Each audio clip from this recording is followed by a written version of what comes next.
నాశపెట్టిన భోజనం కోటా బియ్యం వద్దు అని చెప్పి హాస్టల్ కి స్కూల్లో మధ్యాహ్నం భోజనానికి ఇంటర్మీడియట్ వీక్ మధ్యాహ్నం స్కూల్లో భోజనానికి దానికి కూడా సన్నబియ్యం ఇమ్మని గవర్నమెంట్ ఆర్డర్ పాస్ చేస్తుంది. ఇప్పుడు వరకు గ్రౌండ్ లెవెల్లో జరగట్లా.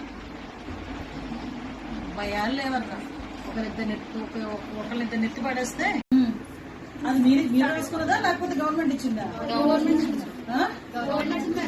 గవర్నమెంట్ ఇచ్చింది.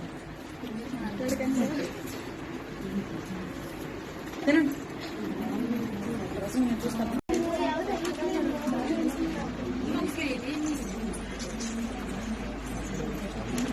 నాశపెట్టిన భోజనం కోటా బియ్యం వద్దు అని చెప్పి హాస్టల్ కి స్కూల్లో మధ్యాహ్నం భోజనానికి ఇంటర్మీడియట్ వీక్ మధ్యాహ్నం స్కూల్లో భోజనానికి దానికి కూడా సన్నబియ్యం ఇమ్మని గవర్నమెంట్ ఆర్డర్ పాస్ చేస్తుంది.